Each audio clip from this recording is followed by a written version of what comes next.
Good morning students. आज हम आपके पाठ्य पुस्तक के पाठ 3 एवरेस्ट मेरी शिखर यात्रा पढ़ेंगे। इसमें आपने बचेंद्री पाल का नाम सुना होगा। बचेंद्री पाल का जन्म जो हुआ था उत्तरांचल में चमोली जिले में हुआ था और इनके पिता जो थे वो उनकी पढ़ाई का खर्चा नहीं उठा पा रहे थे। वो थोड़े आर्थिक रूप से कमज़ोर थे। बचेंद्री पाल जी थी, उन्होंने 8वीं से आगे की पढ़ाई नहीं कर पा रही थी, तो उन्होंने अपना खर्चा सिलाई कढ़ाई आदि से किया। बचेंद्री को पहाड़ों पर चढ़ने का बहुत शौक था। वह पहाड़ों पर चढ़ना और उस पहाड़ उन्हें खींचता था कि वह पहाड़ पर जाएं, पहाड़ों के बारे में जाने।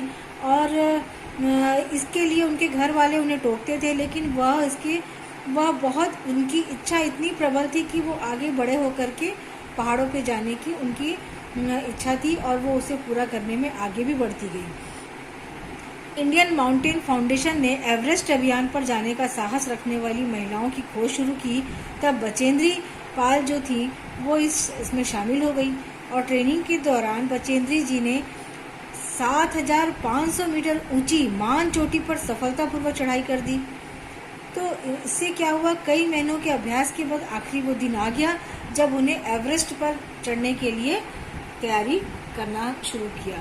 तो यह जो उनके जो अनुभव थे वही इसमें बयां किए गए हैं।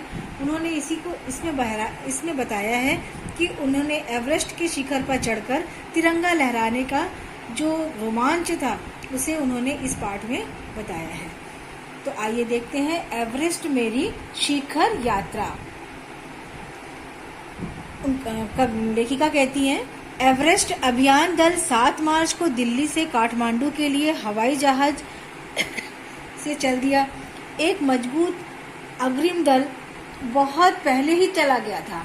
अग्रिम मतलब आगे चलने वाला दल पहले ही चला गया था, जिससे कि वह हमारे बेस कैंप पहुंचने से पहले दुर्गम हिमपात का मतलब क्या होता है, कठिन जो रास्ते में हिमपात होना मतलब बर्फ गिर जाना, हिमपात के रास्ते को साफ कर सके।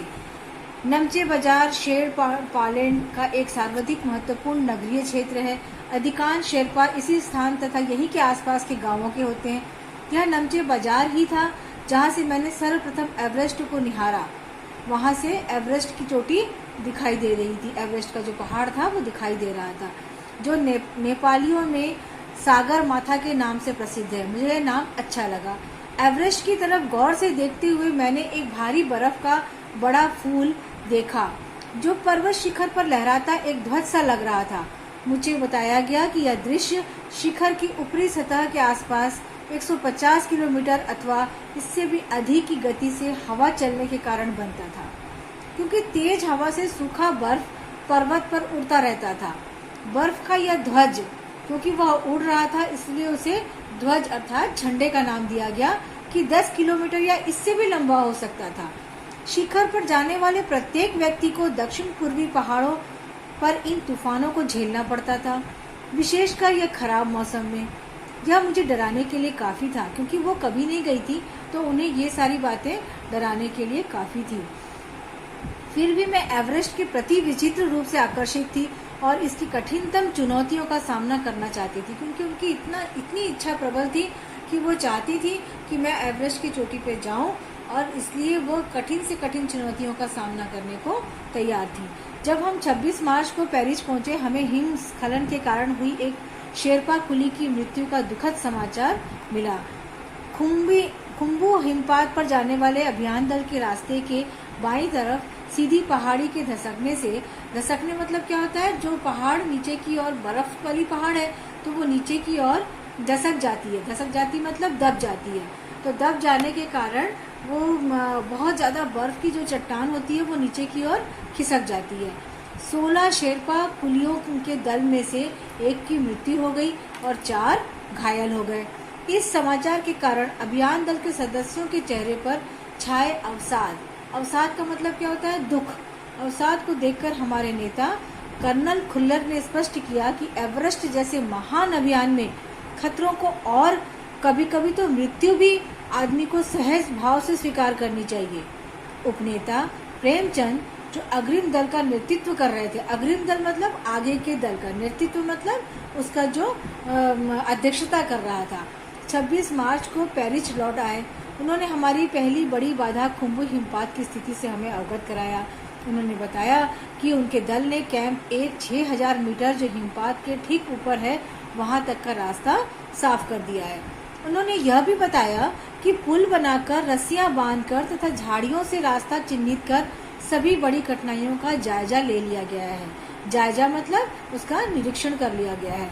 उन्होंने इस पर भी ध्यान दिलाया कि ग्लेशियर बर्फ की नदी है और बर्फ का गिरना अभी जारी है। हिमपात में अनियमित और अनिश्चित बदलाव के कारण अभी तक के किए गए सभी काम व्यर्थ हो सकते हैं, मतलब बेकार हो सकते हैं। जितना काम करके रखे हैं लोग, यह सब बेकार हो सकता है और हमें रास्ता खोलने का काम दोबारा करना पड़ सकता है। क्यों? क्योंकि वहाँ बर्फबारी हो रही है। बेस कैंप में पहुंचने से पहले हमें एक और मृत्यु की खबर मिली। ये दुखद घटनाएं रास्ते में होती जा रही थी।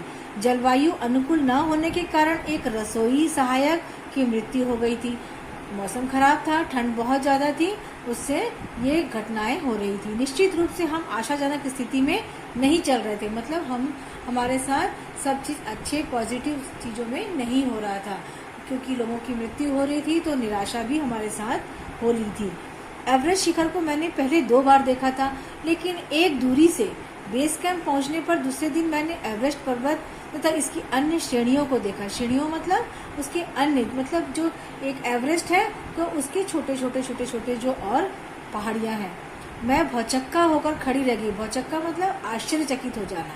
और एवरेस्ट लोहत्से और नुत्से की ऊंचाइयों से घिरी बर्फीली टेढ़ी मेढ़ी नदी को निहारती रही मतलब ध्यान से मुग्ध होकर के देखती रही। हिमपात अपने आप में एक तरह से बर्फ के खंडों का अव्यवस्थित ढंग से गिरना ही था।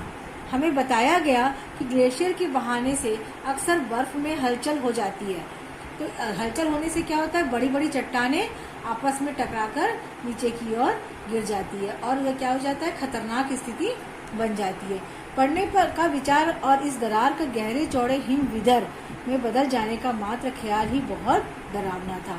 हिमविदर मतलब पहाड़ों के बीच में जो बर्फ के कारण में एक दरार सी हो जाती है।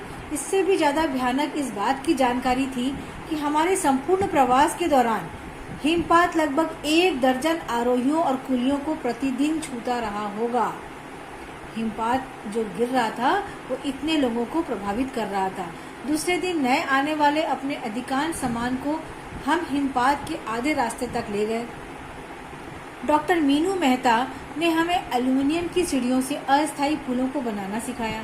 लट्ठों और रस्सियों का उपयोग, बर्फ की आड़ी तिरछी दीवारों पर रस्सियों को बांधना और हमारे अग्रिम दल के अभियांत्रिकी मतलब इंजीनियरिंग कार्यों के बारे में हमें विस्तृत जानकारी दी। तीसरे दिन हिमपात से कैंप तक सामान ढोकर चढ़ाई का अभ्यास करने के लिए निश्चित था। रीता, गोबू तथा मैं साथ साथ चढ़ रहे थे। हमारे पास एक वॉकी टॉकी था, जिससे हम वॉकी टॉकी ने मतलब एक छोटा सा एक यंत्र होता है मोबाइल जैसा, जिससे हम वहाँ नीचे जो लोग थे उन लोगों से बातचीत कर पा रहे थे कि अगर कुछ तकलीफ होती है तो हमें उन्हें सूचना दे पाए, जिससे हम अपने हर कदम की जानकारी बेस कैंप पर दे रहे थे। कर्नल खुल्लर उस समय खुश हुए जब हमने उन्हें अपने पहुंचने की सूचना दी, क्योंकि कैंप 1 पर पहुंचने वाली केवल हम 2 ही महिलाएं थी, जो लेखिका और एक रीता गोबू। अंग दोरजी लोपसांग और गगन बिस्सा अंततः साउथ कोल पहुंच गए और 29 अप्रैल को 7900 मीटर पर उन्होंने कैंप 4 लगाया। यह संतोषजनक प्रगति थी, बहुत अच्छी हाइट उन्होंने कवर कर ली थी। जब अप्रैल में मैं बेस कैंप में थी, तेनजिंग अपने सबसे छोटी सुपुत्री डेकी के साथ हमारे पास आए थे। उन्होंने इस बात पर विशेष महत्व दिया कि दल के प्रत्येक सदस्य और प्रत्येक शेरपा कुली से बातचीत की जाए। जब मेरी बारी आई, मैंने अपना परिचय यह कहकर दिया कि मैं बिल्कुल ही नौसिखिया हूँ। वो नौसिखिया तो थी, लेकिन उनका क्या था कि वो थोड़ा बहुत इसका प्रैक्टिस कर चुकी थी, लेकिन उन्होंने ऐसा ही कहा। और एवरेस्ट मेरा पहला अभियान है। यह तेनजिंग हंसे और मुझसे कहा कि एवरेस्ट उनके लिए भी पहला अभियान है। लेकिन यह भी स्पष्ट किया कि शिखर पर पहुंचने से पहले उन्हें 7 बार एवरेस्ट जाना पड़ा था। फिर अपना हाथ मेरे कंधे पर रखते हुए उन्होंने कहा, तुम एक पक्की पर्वतीय लड़की लगती हो, तुम्हें तो शिखर पर पहले ही प्रयास में पहुंच जाना चाहिए। ये उनका मनोबल बढ़ा रहे थे। 15-16 मई 1984 को बुद्ध पूर्णिमा के दिन में लेहोत्सव की बर्फीली सीधी ढलान पर लगाए गए सुंदर रंगीन नायलॉन के बने तंबू के कैंप 3 में थी। कैंप में 10 और व्यक्ति थे। लोबसांग ताशरिंग मेरे तंबू में थे।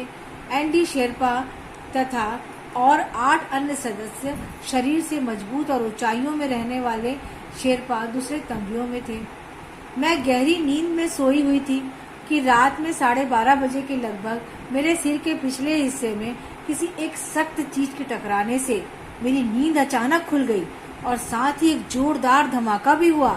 तभी मुझे महसूस हुआ कि एक ठंडी और भारी कोई चीज मेरे शरीर पर से मुझे कुचलती हुई चल रही है। मुझे सांस लेने में भी कठिनाई हो रही थी। बहुत ही कठिन समय था। यह क्या हो गया था? एक लंबा बर्फ का पिंड हमारे कैंप के ठीक ऊपर लोहेत्से ग्लेशियर से टूटकर नीचे आ गिरा था। वो जो कैंप में बर्फ का बहुत बड़ा पिंड मतलब बहुत बड़ा टुकड़ा उनके कैंप पर आके गिर गया था। उसका विशाल हिमपुंज बन गया था। हिमखंडों, बर्फ के टुकड़ों तथा जमी हुई बर्फ के इस विशालकाय पुंज ने एक एक्सप्रेस रेलगाड़ी की तेज गति और भीषण गर्जना के साथ सीधी ढलान से नीचे आते हुए हमारे कैंप को तहस नहस कर दिया। वास्तव में हर व्यक्ति को चोट लगी थी। यह एक आश्चर्य था कि किसी की मृत्यु नहीं हुई थी। लोबसांग अपनी स्विस छुरी की मदद से हमारे तंबू का रास्ता साफ करने में सफल हो गए थे और तुरंत ही अत्यंत तेजी से मुझे बचाने की कोशिश में लग गए। थोड़ी सी भी देर का सीधा अर्थ था मृत्यु, क्योंकि वहां पर तुरंत मदद की आवश्यकता थी। थोड़ा भी अगर हम बचने में तेजी में कमी करते तो मृत्यु तय थी।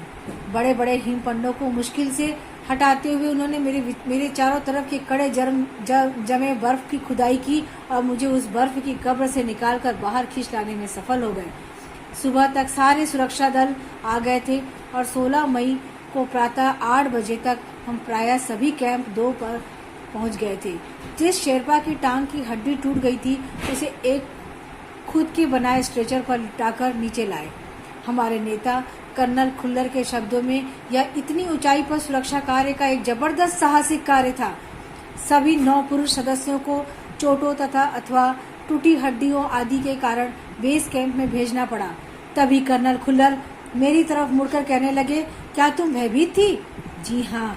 क्या तुम वापस जाना चाहोगी? नहीं, मैंने बिना किसी हिचकिचाहट के उत्तर दिया।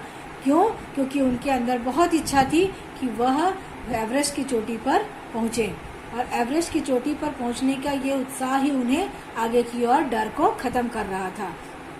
जैसे ही मैं साउथ पोल कैंप पहुंची, मैंने अगले दिन की अपनी महत्वपूर्ण चढ़ाई की तैयारी शुरू कर दी। मैंने खाना, कुकिंग गैस तथा ऑक्सीजन सिलेंडर इकट्ठा किए। जब दोपहर 1:30 बजे बिस्सा आया, उसने मुझे चाय के लिए पानी गर्म करवाते देखा कि जय और मीनू अभी बहुत पीछे थे। मैं चिंतित थी क्योंकि मुझे अगले दिन उनके साथ ही चढ़ाई करनी थी। वे धीरे धीरे आ रहे थे क्योंकि वे भारी बोझ लेकर और बिना ऑक्सीजन के चल रहे थे। दोपहर बाद मैंने अपने दल के दूसरे सदस्यों की मदद करने और अपने एक थर्मस को जूस से और दूसरे को गर्म चाय से भरने के लिए नीचे जाने का निश्चय किया। मैंने बर्फीली हवा में ही तंबू से बाहर कदम रख दिया। जैसे ही मैं कैंप क्षेत्र से बाहर आ रही थी, मेरी मुलाकात मीनू से हुई। उन लोग जो सामान लेकर के ऊपर चढ़ रहे थे, तो उसमें मीनू कुछ पीछे देर से इसलिए आ रही थी क्योंकि वो उसके पास भारी भारी सामान थे और जय अभी कुछ पीछे थे। मुझे जय जेनेवा स्पर की चोटी के ठीक नीचे मिला। उसने कृतज्ञता पूर्वक चाय वगैरह पी, लेकिन मुझे और आगे जाने से रोकने की कोशिश की। मगर मुझे किसी मिलना था। थोड़ा सा और आगे नीचे उतरने पर मैंने देखा वह मुझे देखकर हक्का बक्का रह गया। तुमने इतनी बड़ी जोखिम क्यों ली बचेंद्री? मैंने उसे दृढ़तापूर्वक कहा। मैं दृढ़तापूर्वक मतलब मजबूती के साथ, साहस के साथ कहा कि मैं भी औरों की तरह पर्वतारोही हूँ। पर्वतारोही मतलब पर्वत पर चढ़ने वाले, इसलिए इस दल में आई हूँ। शारीरिक रूप से मैं ठीक हूँ, इसलिए मुझे अपने दल के सदस्यों को मदद क्यों नहीं करनी चाहिए।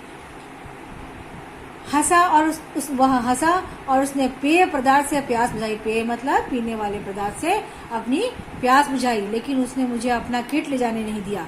थोड़ी देर बाद साउथ कोल कैंप से लहाटू और विस्सा हमें मिलने नीचे उतरे और हम सब साउथ कोल पर जैसे भी सुरक्षा और आराम की जगह उपलब्ध थी उस पर लौट आए। साउथ कोल पृथ्वी पर बहुत अधिक कठोर जगह के नाम से प्रसिद्ध है। अगले दिन मैं सुबह 4 बजे उठ गई, बर्फ पिघलाया और चाय बनाई।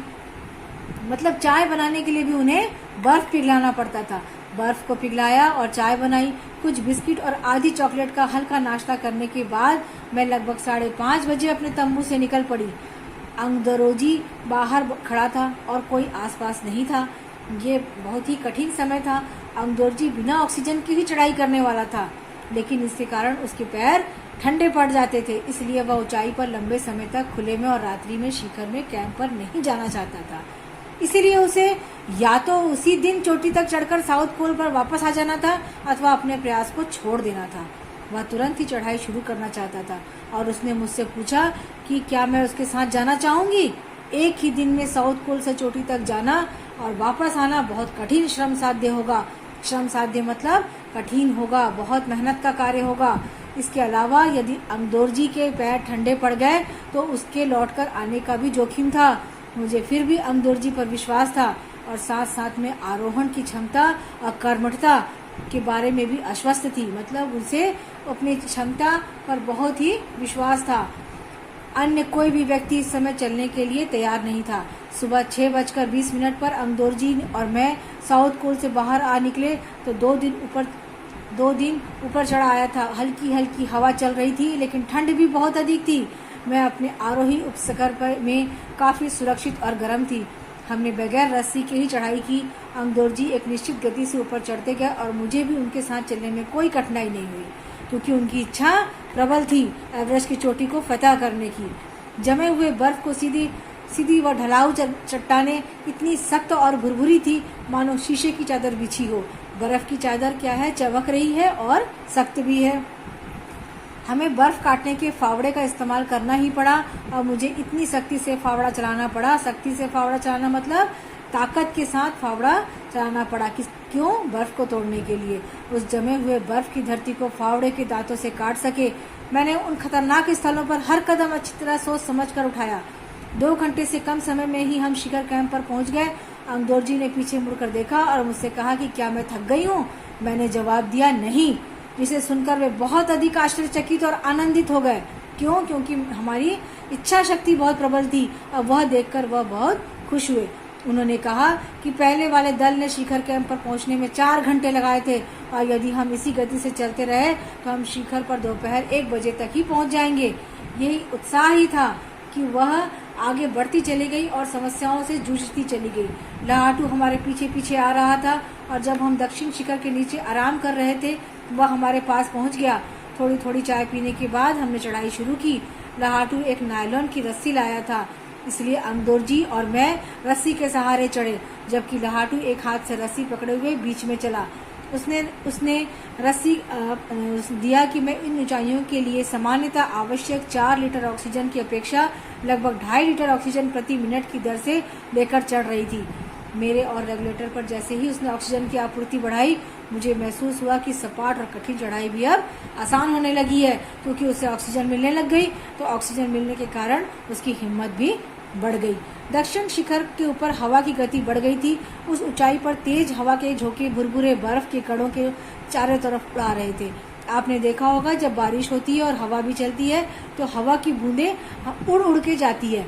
उसी तरह से वहां पर हवा चल रही थी और जो भुरभुरे बर्फ थे वह उड़ रहे थे, जिससे दृश्यता शून्य तक आ गई थी। दृश्यता मतलब देखने की क्षमता शून्य हो गई थी। हमें सामने का कुछ भी दिखाई नहीं दे रहा था।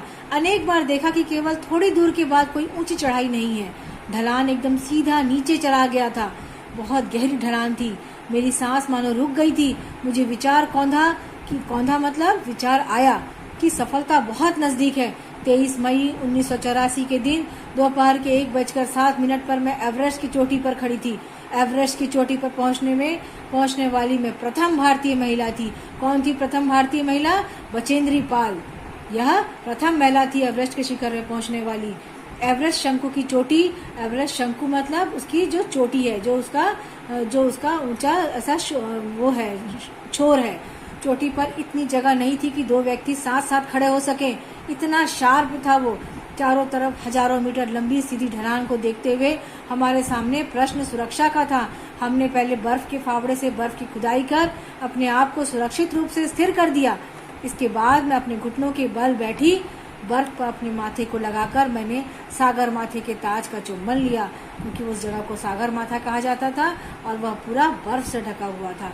और उसके सम्मान में उस बर्फ को उन्होंने अपने माथे पर लगाया। बिना उठे ही मैंने अपने थैले से दुर्गा माँ का चित्र और हनुमान चालीसा निकाला। मैंने इनको अपने साथ लाए लाल कपड़े में लपेटा, छोटी सी पूजा अर्चना की और इनको बर्फ में दबा दिया। आनंद के इस क्षण में मुझे अपने माता पिता का ध्यान आया। जब हमें बहुत खुशी या दुख होता है तो सबसे पहले हमें किनकी याद आती है? अपने माता पिता की। जैसे मैं उठी, मैंने अपने हाथ जोड़े और मैं अपने रज्जू नेता अंगदोर्जी के प्रति आदर भाव से झुक गई, क्योंकि वो ना होते तो यह कभी संभव नहीं होता। अंगदोर्जी जिन्होंने मुझे प्रोत्साहित किया और मुझे लक्ष्य तक पहुंचाया। मैंने उन्हें बिना ऑक्सीजन के एवरेस्ट की दूसरी चढ़ाई पर चढ़ने पर बधाई भी दी। उन्होंने मुझे गले से लगाया और मेरे कानों में फुसफुसाया, दीदी तुमने अच्छी चढ़ाई की, मैं बहुत प्रसन्न हूँ। कुछ देर बाद सोनम पुलजर पहुंचे और उन्होंने फोटो लेने शुरू कर दिए। इस समय तक लहाटू ने हमारे नेता को एवरेस्ट पर हम चारों के होने की सूचना दे दी थी। तब मेरे हाथ में वॉकी टॉकी दिया गया। कर्नल खुल्लर हमारी सफलता के बहुत प्रसन्न थे। मुझे बधाई देते हुए उन्होंने कहा कि मैं तुम्हारी इस अनूठी उपलब्धि के लिए तुम्हारे माता पिता को बधाई देना चाहूँगा। वे बोले कि क्योंकि माता पिता को बधाई वो इसलिए देना चाहते थे कि एक बहादुर बच्चे के वे माता पिता थे। वे बोले कि देश को तुम पर गर्व है और अब तुम इस संसार में वापस जाओगी जो तुम्हारे अपने पीछे छोड़े हुए संसार से एकदम भिन्न होगा। और इस तरह से आपको ये मचेंद्री पाल के एक्टिविटीज़ को आपने समझा और एवरेस्ट पर चढ़ने के लिए उन्होंने क्या क्या समस्याओं को झेला और कैसे कैसे उन्होंने तकलीफें पाई, यह आपको ज्ञात हो गया है। यह बहुत ही रोमांचक यात्रा थी एवरेस्ट के शिखर की और ये प्रथम महिला थी जिन्होंने एवरेस्ट के शिखर में जाकर के अपने देश का नाम ऊंचा किया, अपने माता पिता का नाम ऊंचा किया। और इस पाठ का प्रश्नोत्तर आपको दे दिया जाएगा। आप उसके प्रश्नोत्तर को अपनी फेयर कॉपी में लिखेंगे और इसके शब्दार्थ को होमवर्क डाल करके आप इसके पूरे कठिन शब्दों के अर्थ लिखेंगे।